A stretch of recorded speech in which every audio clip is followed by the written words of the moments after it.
Assalamualaikum warahmatullahi wabarakatuh. Salam Kukar Pintar. Apa kabar adik-adik? Bersama Ibu Meti di sini, kita hari ini akan membahas bab 3 pesawat sederhana, materi tentang pesawat sederhana pada sistem gerak manusia. Sumber buku yang digunakan adalah IPA Terpadu kelas 8 kurikulum 2013 edisi revisi 2017. Tujuan pembelajaran kita kali ini menjelaskan penerapan prinsip kerja pesawat sederhana pada sistem gerak. Coba kalian perhatikan video berikut ini.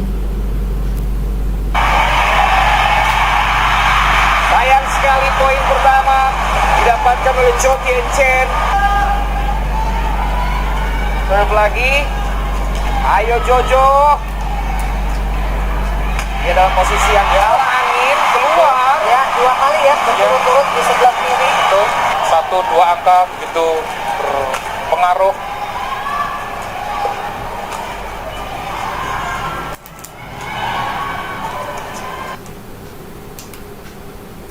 Dari gerakan yang dilakukan atlet, dapatkah kalian menemukan prinsip pesawat sederhana pada sistem gerak manusia?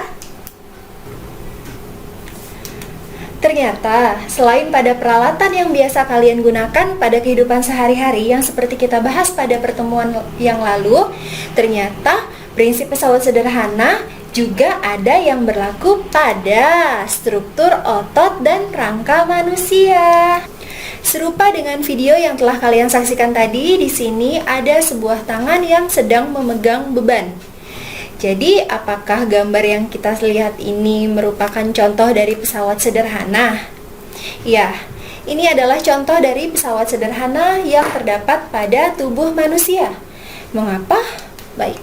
Jadi di sini ada beban ya, beban yang ditumpu oleh telapak tangan, beban yang dipegang oleh telapak tangan. Kemudian ada juga titik tumpu yang terdapat pada sikunya, terdapat pada siku. Kemudian ada kuasa yang terdapat dari kontraksi antara otot bisep dan otot tricep. Jadi di sini ada beban, ada titik tumpu, dan ada kuasa. Maka gambar yang kalian lihat sekarang ini merupakan salah satu contoh pesawat sederhana pada tubuh manusia. Tapi pesawat sederhana jenis keberapa ya? Coba diingat lagi yang kemarin kita pelajari. Kalau titik tumpu berada di antara beban dan kuasa, maka pesawat sederhana ini termasuk contoh jenis tuas jenis keberapa? Iya, pesawat sederhana ini termasuk tuas jenis 1. Ya. Berdasarkan contoh tadi, kita coba jelaskan lagi. Sesuai prinsip tuas, sebutkan tuas jenis berapakah gambar di bawah ini. Kalian bisa lihat di sana ada 3 buah gambar. Gambar 1, gambar 2, dan gambar 3. Nah, keterangannya ini panah orange ke bawah itu adalah kuasa, segitiga kuning adalah titik tumpu, dan panah ke atas yang berwarna merah adalah beban. Dari gambar pertama, kalian lihat yang di tengah apa? Ya, titik tumpu berada di antara beban dan kuasa. Maka gambar 1 termasuk contoh ya, tuas jenis pertama. Kemudian bagaimana dengan gambar 2? Ya, gambar 2 kalian bisa lihat yang di tengah adalah beban. Beban terletak di antara kuasa dan titik tumpu, sehingga gambar 2 disebut tuas jenis kedua. Baik. Kemudian gambar ketiga, kalian bisa lihat yang di tengah apa? Ya, yang di tengah adalah kuasa.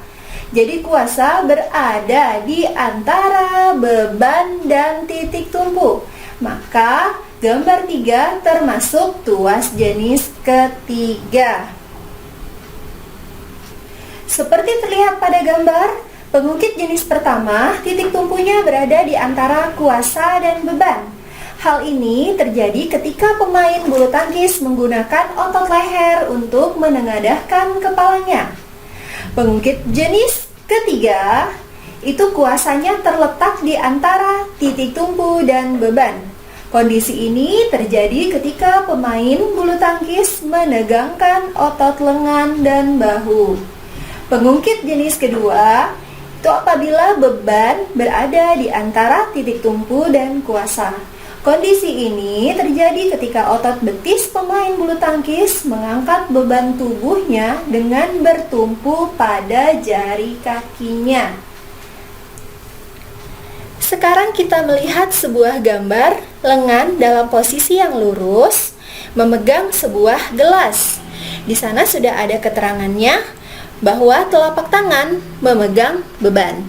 Kemudian otot lengan bawah ini adalah kuasanya dan siku sebagai titik tumpu. Dari keterangan yang ada di gambar, kalian bisa menentukan bahwa gambar ini adalah tuas jenis berapa ya? Iya, benar sekali. Jawabannya adalah tuas jenis ketiga karena kuasa yang ada di antara beban dan titik tumpu. Baik, di sini ada LKPD tentang pesawat sederhana pada sistem gerak. Jadi di sini nanti kalian bisa mengisi hasil analisis dan tuasnya tuas jenis keberapa berdasarkan gambar yang ada di LKPD. Silahkan diisi, nanti juga ada pertanyaan diskusi yang bisa kalian diskusikan dengan teman satu kelompok. Ya, di sini juga ada kesimpulan. Ya. Dan yang terakhir adalah mind mapping. Jadi di sini mind mappingnya tentang pesawat sederhana pada sistem gerak manusia.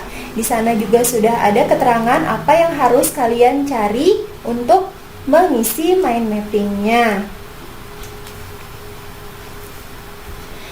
Sekian materi kita hari ini tentang pesawat sederhana pada sistem gerak manusia. Tetap semangat belajarnya. Sampai jumpa. Assalamualaikum warahmatullahi wabarakatuh. Salam Kukar Pintar.